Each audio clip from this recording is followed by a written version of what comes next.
No, it's great to be in the Carnage house. I love a bit of Carnage. Boys and girls, welcome back to the Carnage House. I'm your host, Stuart Cameron. I'm here with the bigger and uglier brother, Alex Cameron. How you doing? Terrific. We got a very special guest, someone who I ran into over happenstance on Twitter after an interview with James Lawrenson. This is Hazza, aka Hazza China Vlogs, aka singer extraordinaire and radio and television host at Guangdong Radio and Television Station. How you doing, Hazza? I'm doing very well, and it's a pleasure to talk to you tonight. Well, thanks very much. Now, remember to the audience, if you want some rational discussion on China, politics more generally, or a whole variety of content you can find on our channel, make sure to subscribe, click that like button. Find us on a range of other social medias in the description. Good to get the housekeeping out of the way. I'm a big fan, just to let you know.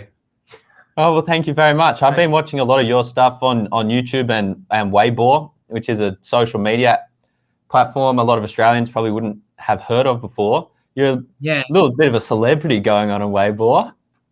Oh, I mean... An influencer. When you put it into perspective of the, when China has 1.4 billion people, I don't think, nearing on 100,000 followers is anything really too special or...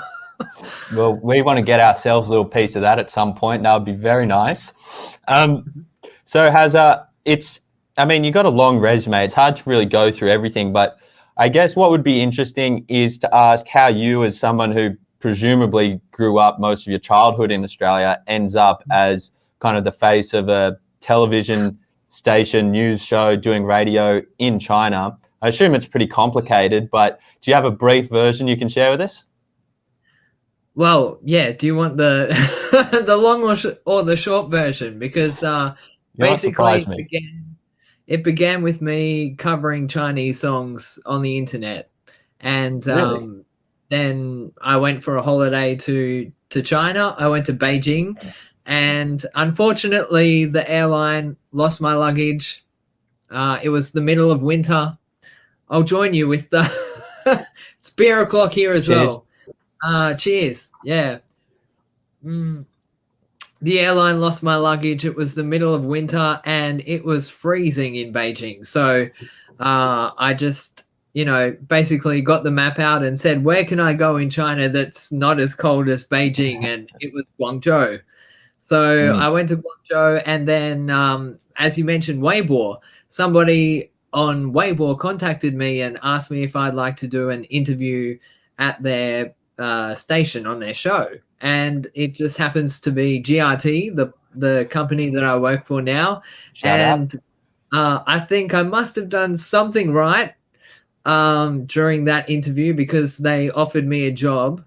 This was when I was still 20 or 21. I'm 31, by the way, now. So it's been 10 years. And yeah, I just took the opportunity. In the beginning, I thought maybe I'd hang around for a year or two, have some fun and try something new, and then come home. But then 1 year turned into two, and then two into three, and then, here I am. You get sucked in. You get sucked in. I know I see that's the case a lot of the time when I lived in China for a bit. You might have had this experience. You see foreigners sitting in the bar and they've got their Chinese family, and I bet that's kind of a similar story where they went there for a little bit and then they really liked it. I mean, by all I don't know how I'm going to finish that sentence, but it looks as if you had a great time and you're still having a great time. I watched your video today that you're still planning to go back. I mean, what do you think about your experience overall? Oh, look, it's been an amazing experience. As you know, I live in Guangzhou, which is in Guangdong province, in South China, and I've loved every minute of my time in Guangzhou. Obviously, sometimes, in life, you run across some frustrations and, little problems here and there. But overall, I've just loved living in China, in Guangzhou. I have amazing colleagues. I've got a group of amazing friends in Guangzhou, and I just enjoy the lifestyle in Guangzhou. It's been a great 10 years. Sorry, just that first interview you did on that station, was that in English or was that in Mandarin? In English. In so English. GRT has around 12 TV channels, and one of those channels is an international channel, which is a trilingual channel. So we have programs in English, Mandarin, and Cantonese. So you said you were reviewing Chinese songs. Doing was it covers? Doing covers? Yeah, I was doing covers of Chinese songs. Okay, was it in English or were the covers Mandarin covers? Mandarin covers. So where did you learn Mandarin? At Griffith University in Brisbane. So I was still in Australia at that time, and I just wanted to do something with the language that I was learning, and I don't know, I spent maybe one too many nights at karaoke Sunny. Happens. And I discovered that I enjoy singing. So I bought myself a microphone. I learned how to use GarageBand on my Mac, and I just, recorded songs and recorded some music videos and then posted them on Chinese video sharing websites, and a couple of them went viral and got a couple of million hits, which at the time 10 years ago was pretty sweet. Pretty awesome. Today 10 million hits or something like that is just a drop in the ocean, but 10 years ago it was actually pretty it was surprising. And at that time, I was living around Sunnybank, which is a suburb in Brisbane with a high Chinese population. And sometimes I'd go out to dinner and people would recognize me based on the videos that they'd seen of me singing. And it was a bit awkward and embarrassing at first, but did they ask you to sing? Did they give you any requests? Usually people don't ask me to sing, just out of the blue. But obviously karaoke. When I go to karaoke now, I have to sing my own songs. Everybody. You would have probably got a lot of extra treatment in Guangzhou. People recognizing you for being on TV and your other songs you released. I mean, one thing that I'm going to take a wild guess at, but being a fair-haired TV presenter in China who speaks really good Mandarin, is that they look after you quite nicely over there. Well, I mean, yes, Chinese people are very hospitable and obviously they still treat me as a guest in their country, so they do take good care of me. But at the same time, I'm the only foreign employee in my company, and we have around 2,000 staff members. So they do take care of me and treat me very well, but sometimes it is challenging being the only foreign employee at a Chinese media organization. So, I mean, I'm very grateful, for the colleagues that I have, because they do treat me very well, and they're very respectful of me. But the toughest part of my job is communication, because, obviously we do interviews with foreign diplomats and people that are maybe visiting Guangzhou for the first time, and then communicating between the Chinese side and then the foreign side. Sometimes things can get lost in translation, and that just does my head in because it's hard to switch between the two languages and two mindsets. Yeah, you can't add an extra zero to the tariffs. That's going to hurt people by accident. One thing I did want to ask is about. I'm pretty sure I've seen, you correct me if I'm wrong, that you know, as well as doing the news and radio stuff, like you also do some more popular like shows, and you've even done some ones in Mandarin. Did you do is it like a documentary series that you did in Mandarin? So I do a lot of programs. So as I mentioned, we have 12 channels. So every day I broadcast the news in English for our radio station and our television station. But we also have entertainment programs, and they're all in Mandarin or Cantonese. So I do like all kinds of shows. I do kids shows sometimes. I do travel shows sometimes where we travel around Guangdong. You know, studio programs. I just all these different kinds of shows. Every day is different, and yeah, sometimes I find myself in some pretty interesting situations, and I ask myself, what am I doing here? But it's all good. What's the weirdest show you've done? What's the strangest show you've ever done? The strangest show? I did a series where we documented lots of rural places in Guangdong, and so I spent a night with a chicken farmer, which was interesting. Laying eggs.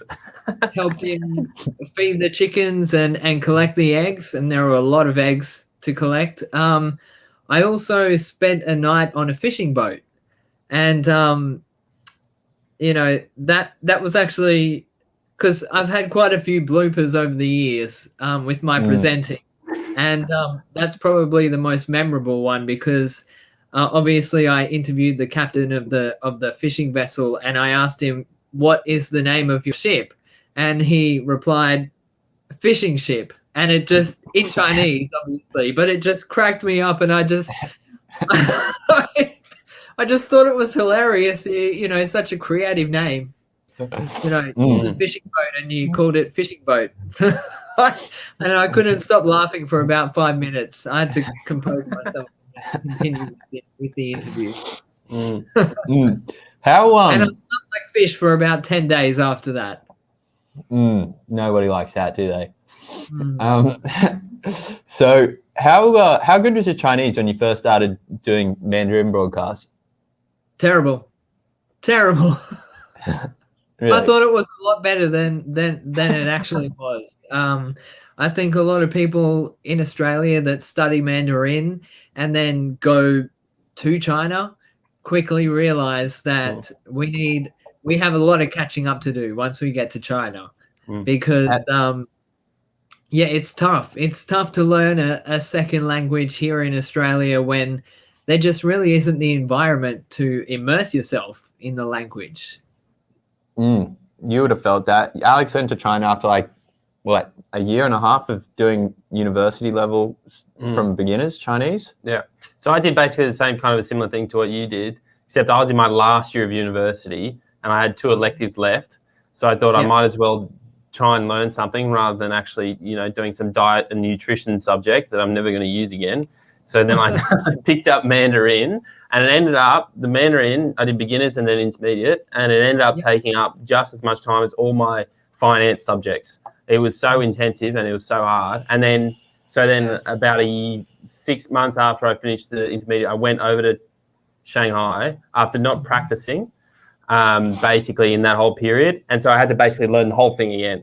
So hard. And also, you know, with all the different dialects and the different accents in China, you know, for example, I live in Guangzhou, and then whenever I go to Beijing, it takes me days to sort of adapt to the accent up in Beijing because it's so different to how people speak on a daily basis in Guangzhou. So, you know, I was watching your video you did of the day in the life where you go to the traffic control place, and there's the traffic control general manager, and he's got his he had a funny accent as well that I found hard to understand for a bit as well.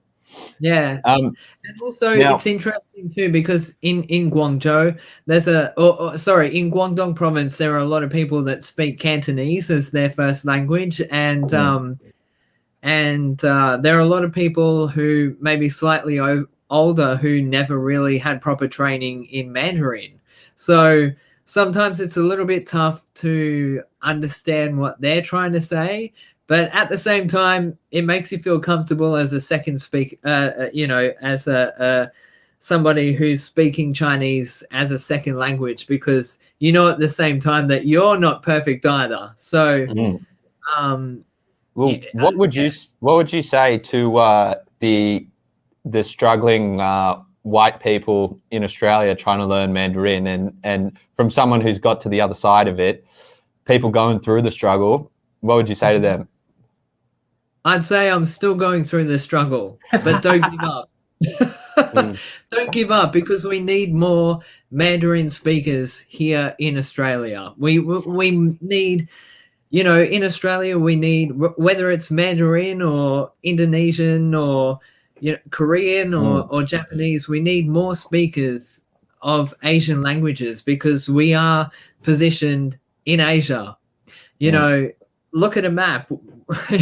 Our closest neighbors are Asian nations, and we need to be able to communicate with them meaningfully. So if you're struggling, if you're finding it hard, just remind yourself that learning these languages is something that you're doing for your country as well. I mean, it's preparing our country for a future where we will need to try and engage better with our region. Yeah, I like that.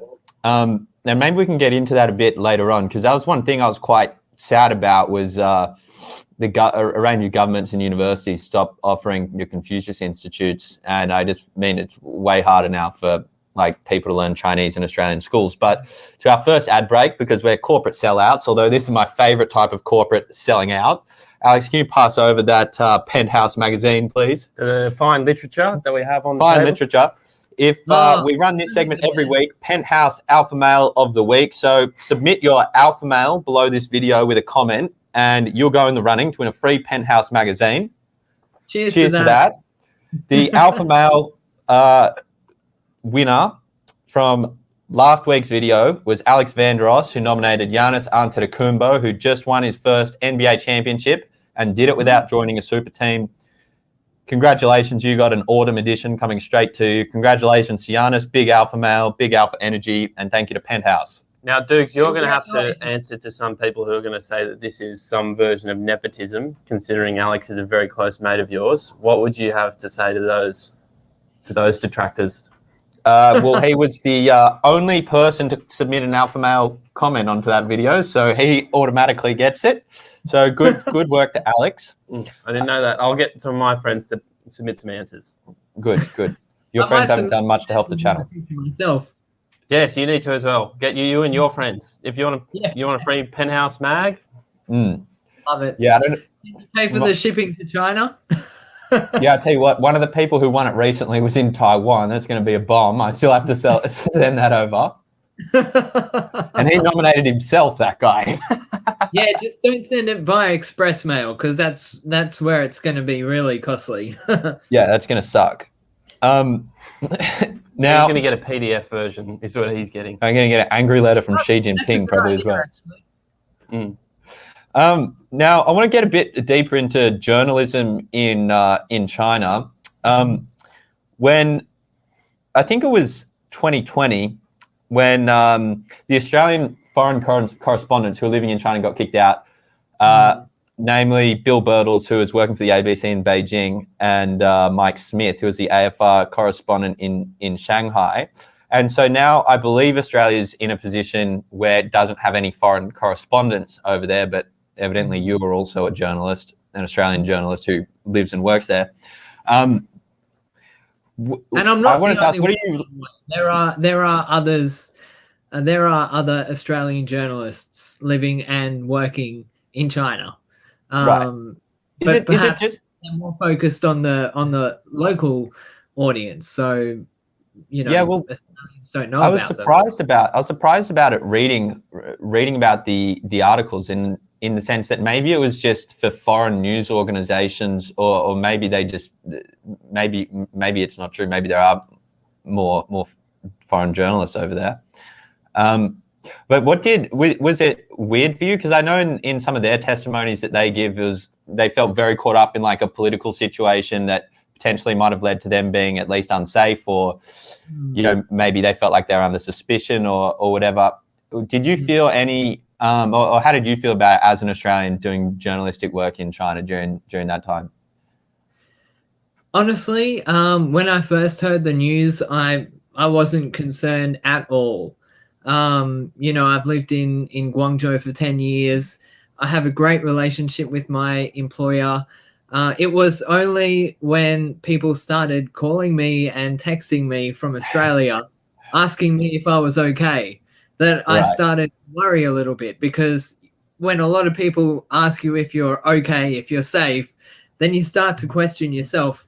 Am I okay? Am I safe? But in regards to what happened with them, I have nothing to do with them. We're not connected personally or professionally at all. So I can't really comment on what they went through and the specifics with why the ABC decided to ask them to, the ABC and the Financial Review asked them to return to Australia. But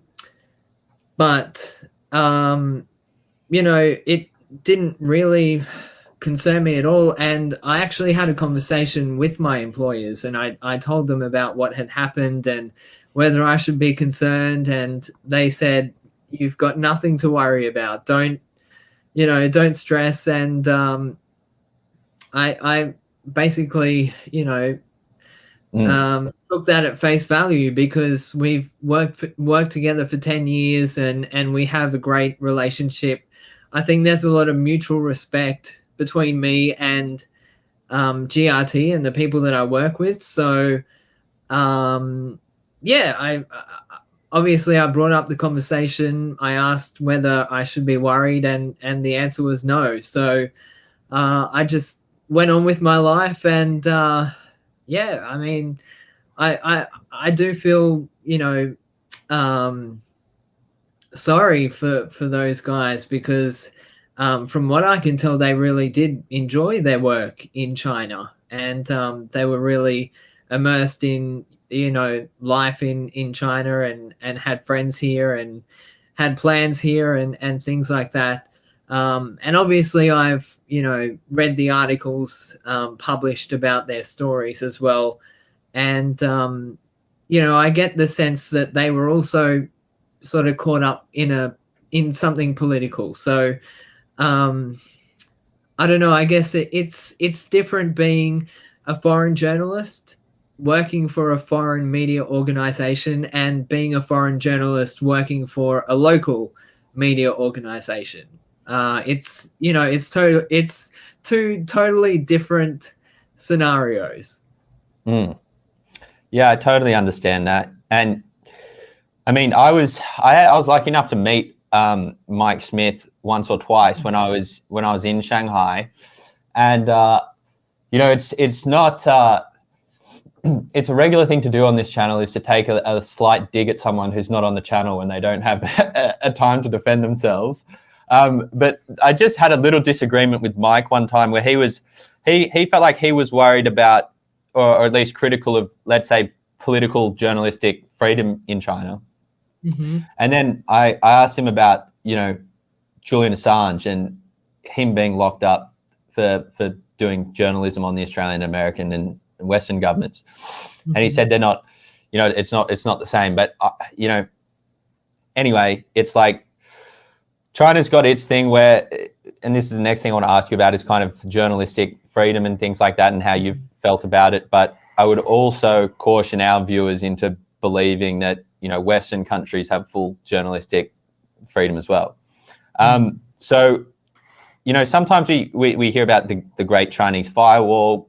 If you read maybe a bit deeper, you'll see some things about like red lines or topics you're not allowed to cross in journalism. Often they're related to China's territorial sovereignty.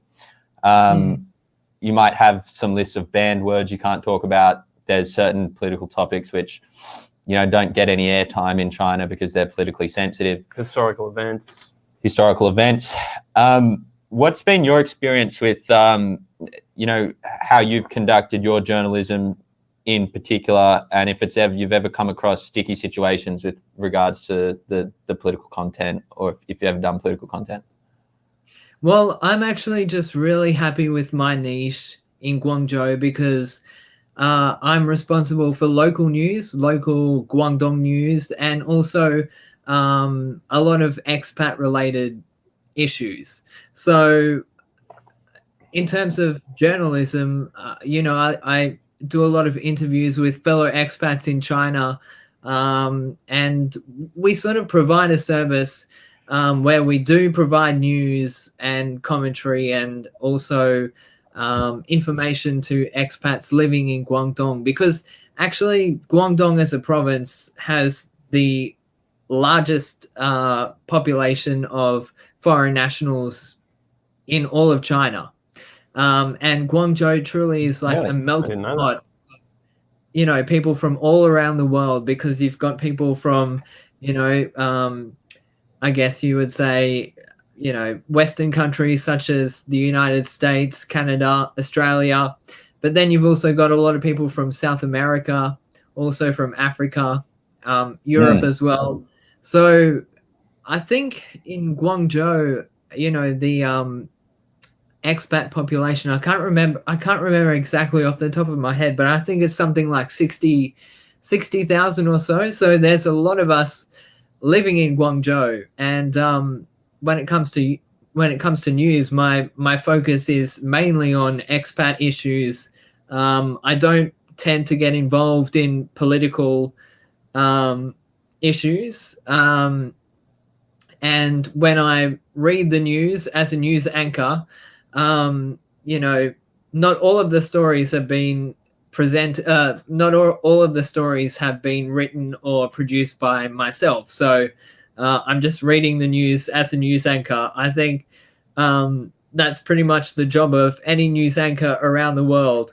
But I also produce my own stories. I also write my own articles, and so I pitch ideas, and 99.9% of the time I get a yes.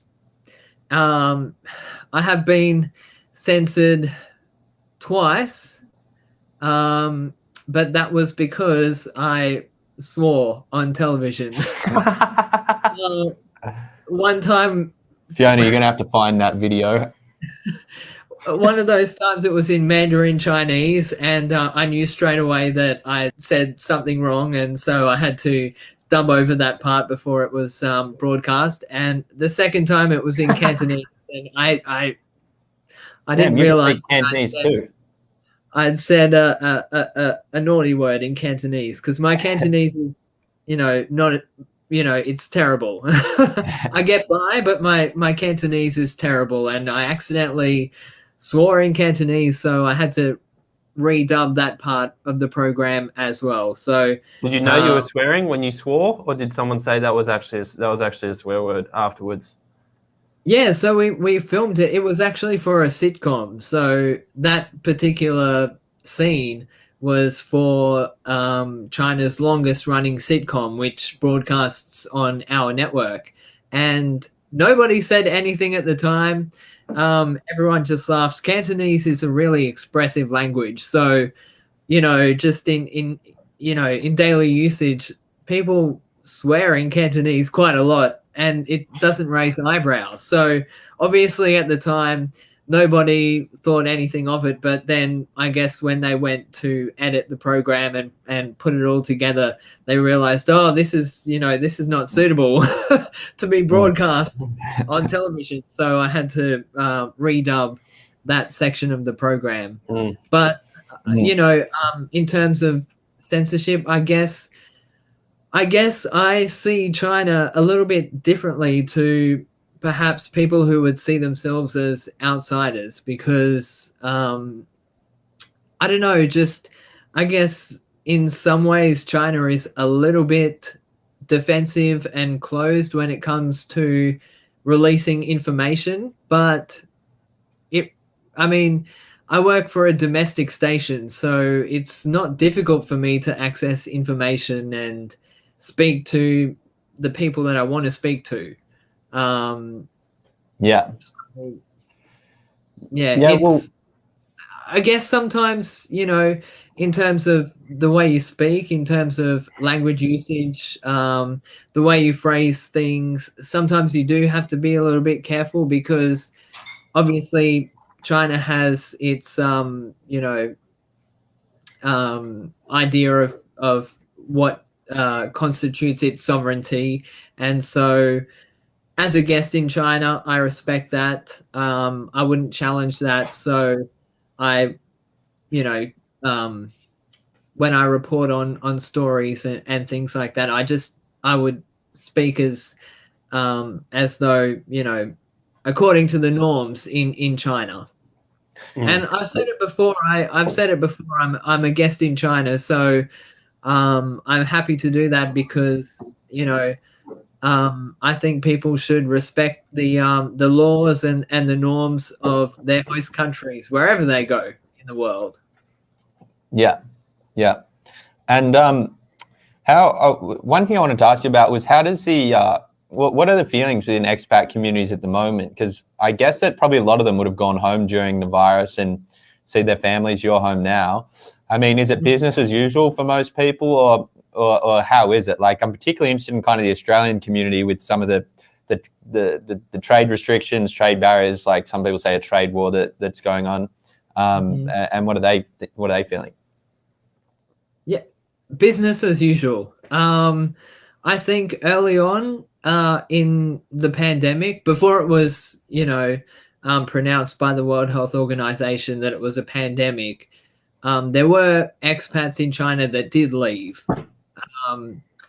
But there were also a lot of expats that stayed. And after 2 or 3 months, China was basically back to normal. And so I think a lot of expats based in China and Guangzhou would agree with me that over the last 1.5 years, it's just been life as normal. Like it's been a little bit surreal actually. I'm lucky because I'm Australian, and Australia has done really well at controlling the virus until very recently with the outbreak in Sydney. But the entire time I wasn't worried about my family or friends back home. I wasn't worried about myself either because, the virus was controlled really effectively in China. And here in Australia, we never really saw the numbers that we've seen in some other countries. So pardon me. So I felt for my friends from the United Kingdom and from the United States when, we were seeing daily cases of like 100,000 and deaths in the thousands. And obviously, if I were in their shoes, I would be worried about my family and friends as well. But apart from that, life in Guangzhou in China, it's totally back to normal. Obviously, a lot of people are still wearing masks and everybody is still vigilant. So you will still get temperature tests, before you take flights or take the train somewhere. But, just daily life is totally back to normal. And, I guess the people that are still in China are the people that feel as though they're doing something worthwhile in China, or they feel as though, they've laid down roots in China. So they're not the people that are just there for an adventure or, for a short stint to, I don't know, have fun and, not be serious. But everybody who's in China right now, I think the biggest problem for them is missing their families. It's missing their families. And that's the reason why I took long service leave. Obviously, I've worked for GRT for 10 years, so I was able to take long service leave and come back to Australia. And it was purely just because I wanted to see my family.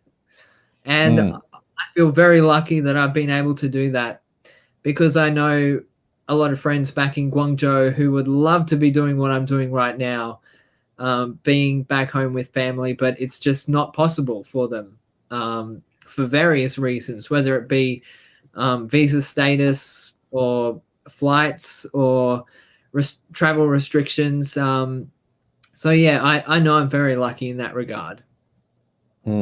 That's a good feel-good story, and it kind of leads on to our next thing. We got a fan question from Jim Lee, who's one of our good contributors to the show, a Chinese Australian who we went to school with. He says, Big Jim, he asks, everyone born outside China starts off as anti-China. At some stage, they move towards a pro-China view. Did you have that experience or change? And he also acknowledges he has no idea what you think. Yeah, I mean, honestly, everyone sort of wants you to label yourself as either pro or anti-China, and I kind of think of myself as being somewhere in the middle. You know, I think because I am a journalist, when I do approach stories, I try to approach them from a neutral perspective. I don't. We could do with some of that in Australia. Well, I don't try to go into it with a conclusion before I've even started to interview, you know, the first person as part of a series or part of a story. I sort of go in with questions and curiosity, and I think that's what I went to China with. You know, I don't think I was ever anti-China. And I don't think that I would say that I'm pro-China either. I'm aware that China has issues, but I'm also, you know, very, I don't know, proud of the fact that China has changed so much over the last 40 years. And over the last decade that I've been in China, I've seen so much change. And the majority of that change has been positive. And a lot of those changes have actually made my life a lot easier in China. So, I mean, it would be weird if you asked somebody whether they were pro or anti-Australia. That just sounds weird. You know, I don't know why people have to either be pro or anti-China. You know, I guess I'm neutral. I'm a guest in China. I follow the laws and regulations in China, and I try to, you know, contribute as much as I can to my host country and my host city. Guangzhou is like my second home now. I feel really at home there, and you know, I think you can do good things wherever you go in the world. For example, I've done a fair bit of charity work in Guangzhou, raising money for underprivileged children in mountainous areas. I also signed up as an anti-drug awareness ambassador for Guangzhou. Obviously, because in China they have a very low tolerance to narcotics and drugs, and they want to make sure that children from a very young age know that that's something that they should stay away from. So, yeah, I think I'm just me, and I'm just experiencing China for what it is. That's good. I like that. I like that a lot. What do you think about that? I think that's a very wholesome view. I think it's a good point he raises when he says not many people ask if you're pro-Australia or anti-Australia. I think that's a good point. Do you think in general there is, though, a kind of systemic issue in Australian journalism with the way that they treat China from a journalistic perspective? I think Australian journalists are in a really tough position at the moment. And one of the reasons is because there are no people on the ground in China providing them with information. And also, over the years, we've seen a lot of cutbacks at media organizations in Australia. So I think there's really been sort of, when I was growing up and I was young, news was still seen as a service, especially, on commercial television stations. It was a service that they were required to provide to the community in order to maintain their broadcasting licenses. But in recent years, as we've seen this push to digital media and online media, traditional media is really struggling. So I think anything that, grabs attention, anything that can attract eyeballs, honestly, I can't say I blame journalists if they write a negative story about China because they know it's going to get clicks and it's going to reach their quotas, because they're in a tough position. People study for years to become journalists, and people work for years to get those positions and be able to work in the industry. But the fact is, the industry is shrinking, and I think a lot of journalists would be worried about whether or not next year they may or may not have a job. So I think when we talk about the negativity in the media towards China, I think that's an aspect that we don't really hear about a lot. Yeah, definitely. I mean, I talked recently, maybe a couple of months ago, to a Sky News anchor who said that the reason he does anti-China rants is because they rate well, and he was quite candid about that. And think about that as you will, but it obviously reflects some of the things you've been talking about. And I guess the other thing is, it's like maybe in this new digital age, you don't need to go to journalism school anymore. You can make it after going big on YouTube with some Chinese songs, or you can get a camera and have a small and mildly unsuccessful channel like we have. Well, I mean, that's it. I think it's good, but at the same time, the internet is, it can facilitate some good things. It can also facilitate some very bad things. Lots of misinformation, lots of fake news theories. So I think there still is a role for traditional media. I just wish we had more funding in this country to support journalism, so that people, could look at things from more of a nuanced perspective. Because, I still like to watch Australian news when it comes to reporting on local issues. I especially enjoy watching regional news, like on the WIN network. So, when I'm in China, I might watch like the Sunshine Coast WIN news broadcast, because I feel like those regional news broadcasts, I don't know why, but I just feel like, for me, they're more trustworthy, and it allows me to gain more of a sense of how people are thinking in Australia.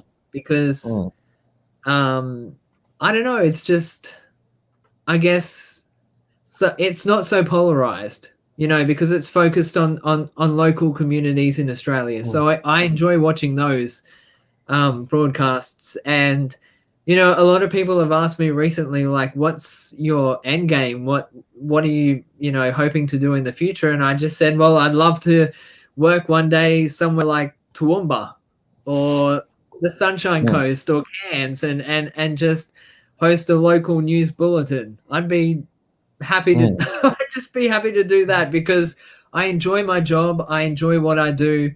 I love the process of making and producing news. I just don't like the political polarization. That's just, unfortunately, that's the worst part of being involved in the China space at the moment. Yeah, well, back in the day, apparently, this is going to be some bro science or bro news, but that previously the actual news section of newspapers and even, I believe, TV news was not profitable, and it was actually subsidized by the entertainment sections in the newspapers and the magazines and on the TV. But what that meant was that the goal of the news segment wasn't actually profitability, but it was more something with a bit of, not wanting to be the armchair critic, but maybe potentially, facts and integrity was potentially more of a priority than it is today. But if you're a business that's losing a bunch of money, I understand why the clicks matter. Now, I guess the last thing I wanted to ask you about was some general prospects for the Australia-China relationship going forward. I mean, in the quick Google searches I did this afternoon, I found that Australia's ambassador to China, Graham Fletcher, said that Australia should prepare for several years of cold treatment from Beijing, particularly regarding some economics and trade. But then also there was a feel-good story in the launch of what they call the G.E. Morrison Institute, named after George Ernest Morrison, the first foreign reporter in China starting in 1895, who was actually an Australian dude from Geelong. That's good to know. I thought it was named after somebody else. General Electric Morrison? Yeah. And so you just get roasted. No. So yeah, they're a business group promoting Australia-China ties. So we've got a bad news story and a good news story. I guess I want to ask you, what's your general feeling? What's your general feeling in terms of friendliness between the two nations? I'm still remaining hopeful. Just day to day in China, I don't have any problems at all. When people ask me where I'm from and I tell them I'm from Australia, they want to know about the Great Barrier Reef. They want to know about kangaroos. They want to know about beef. They want to know about wine. Very rarely do people bring up politics with me. So, but it's the opposite here in Australia. A lot of the time, when you talk about China, politics is the first thing that springs to people's minds. And it's a little bit sad. I guess I'm not a diplomat, so my opinion at the end of the day doesn't really matter. I also don't refer to myself as a China expert. I think of myself as a China learner. But in terms of the future, I think that if Australia can somehow, slightly change the way it expresses itself towards China, I think that would really be a big help in improving the situation, because I think there's been too much sort of grandstanding and chest beating in recent times, and I think those messages have been received very poorly in China. And I just want to say, it's just been a downward spiral. I can remember 4 years ago interviewing the Consul General in Guangzhou, the Australian Consul General in Guangzhou, about free trade agreements between Australia and China, and cultural links and education links, and everything was on the up and up. And then suddenly, probably from about 4 or 5 years ago, things just started to go downhill. And I don't know, I guess 4 years, what's happened in the last 4 years that's made this happen? I did hear something interesting from somebody that I highly respect. I won't say who it is, but they said to me that the problem is that China has changed and we haven't. We as in Australia. And I think that is true. I think that is true. China has changed and we haven't. But it's how you interpret that statement. Because maybe the problem is that we haven't changed.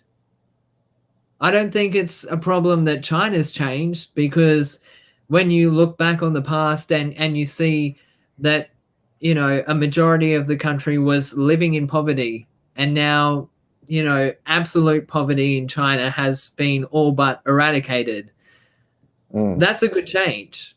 And there have been other changes in China as well. But if we haven't changed, I think that's a problem. I think we need to change. I think we need to be open to change, and we need to be open to the fact that the world is not static. You know,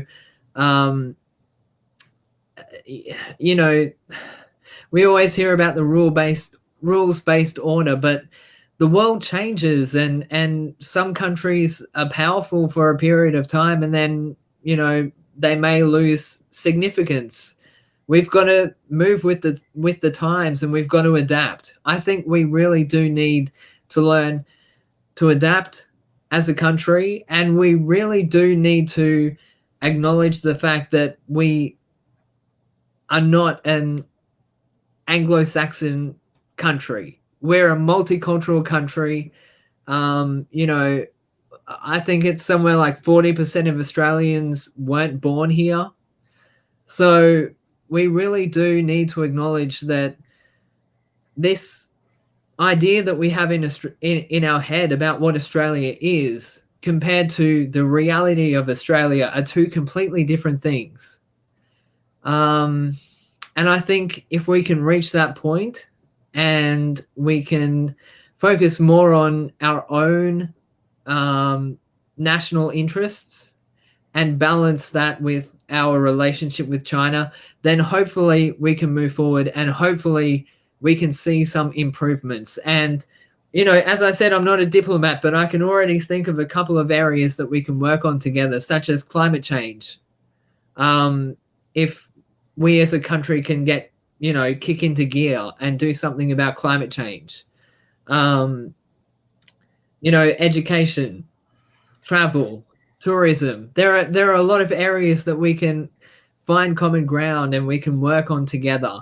And, you know, to end my long essay of an answer, I just want to remind people that South Korea once had a very, very tense relationship with China, and that was only a couple of years ago. But we've seen in recent years that the relationship between South Korea and China has improved dramatically, and South Korea was one of the first countries that negotiated a green channel for business travel between South Korea and China during the pandemic.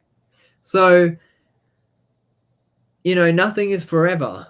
Things change, things evolve, and it's just temporary. I think we can move forward, and I think we can rebuild our relationship with China.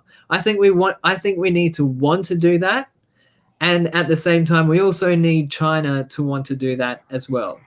So, yeah, that's a lot to break down, and it's complicated. But I'm remaining hopeful. I think we need more Australians to learn Chinese, and I think we need a more of a diplomatic approach when it comes to China. And China, you know, obviously we talk about how important face is in China. If we as Australia can just give China a little bit of face, it would go a long way. Preacher brother. We what else are we gonna? I think that'll basically wrap us up. The only other thing I'd add is that I'd hope the intelligence agencies can chill out a little bit. I don't think they're really helping anyone at this point. And yeah, intelligence agencies, you know, you'd hope there'd be a little bit of emotional intelligence in there as well, or general intelligence. Yeah. They got that China spy story way wrong, didn't they? Straight off the bat. Yep, we called that. First here on the channel. First people to call it as smoke and BS was on this channel. Straight off the bat. You know, I don't want to comment on Australia's intelligence agencies because I don't want to become a target. You know, just putting it out there. Love my Can I tell you country. what, you might You're already on the list. you might You're already already be on the list after tonight. Taking this interview, you're already on the list. Who knows? Who knows? If anything all right. happens, if anything happens and I get thrown in jail, make sure you send me a copy of that Penthouse magazine, just so I'm not. Absolutely, I'll give you some good Bargaining chips. afterlife reading, and just so you know, for the record, none of us, at least in this room, are feeling suicidal, particularly. So I just want the intelligence agencies to know that. But anyway, that's going to bring us to the end of this interview. Thank you very much, Hazza. Now, I'm sure you've gained a doubling of your fan base. Probably you're going to get another 100,000 people on your social medias. But where should people follow you? Right, most Australians, or at least in our audience, probably don't have Weibo, but we'll link your Weibo. Where do you want people to check you out? So you can visit my YouTube channel. It's Hazza China Vlogs. I try to post as much content as I can, but sometimes, you know, life gets in the way. When I'm in China, I have a full-time job, so I try to post as much as possible. But I'm also on Twitter at GDTV Hazza, Hazza. So feel free to follow me there. And just before we go, I did want to ask you one question, if you don't mind. I love talking about myself. So obviously I know that you do hold discussions about the China space as an Australian. Have you copped any flack for that? Just from friends, family? It's definitely our least popular editorial position, but it has been one of the. I did one interview with where I was interviewed by maybe the most anti-China guy on Australia's alternative internet, I get a bit of name calling and stuff, but that's pretty fine with me. The funny thing is that I usually. Often when I discuss China, particularly on shows like that, I'll disclose fully that, I lived in China, was on a Chinese government scholarship for a while, part of the Confucius Institute for a while. And so there's a lot of people who, I don't know, they genuinely believe that I'm a Chinese spy, which is interesting. But, if I was, I wish they would actually pay me some money. So they're not paying me any money right now. So I wish they would. But they do know that Australian universities give scholarships to Chinese students, right? Yeah, I tried to get one from the Australian government. They didn't give it to me. Damn bastards. But are they Australian spies because they've received scholarships? I mean, there's a lot of crazy conspiracy theories out there. I've been called all number of things. The worst is traitor. I hate being called a traitor. I think that any Australian engaging in China is patriotic because we need a good relationship with China for the future prosperity of our country. So, 100%. You mentioned name calling. I think that we need to really just make a decision and say that's not okay. We can't get into name calling when we're talking about serious issues like this. We need to discuss the issues and we need to respect each other's opinions because we all have a different perspective to contribute. I could be wrong, you could be wrong, but at the end of the day, we have to respect each other because if we can't respect each other, how can we respect other countries that's a major issue. 100%. That probably applies across a lot of political issues that are hot today. A little bit less name calling, a little bit more honest engagement. Cheers to that.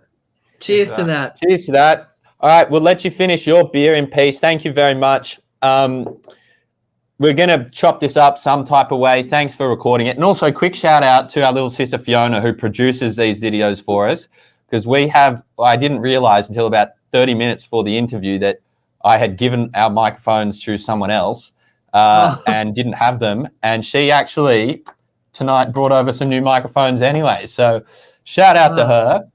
Shout and out. Cheers to you as well. Cheers, Fiona. Cheers, Fiona. Enjoy your time in Queensland. Hopefully be talking to you soon. We can do this again sometime. Well done on the Olympics. Would love to. Oh, thanks, mate. Yeah, I'm looking forward to 2032. It's 2032, right? Yeah. 2032. 2032. If we all haven't exploded in a nuclear cloud by then, or Or war. yeah, or a war. Yeah. Hopefully I'll live to see the 2032 Olympics, and the world will be a much different place than what it is today. Our channel is famous for dribbling at the end of videos, and that's enough dribbling from our end. So anyway, thank you for sticking with us. Make sure you subscribe, hit that notification button, and all the other stuff you know you're supposed to do on YouTube, but I forget to remind you. So thanks very much for sticking with us. Thanks, AntiChina Vlogs. We'll see you next time. Appreciate it.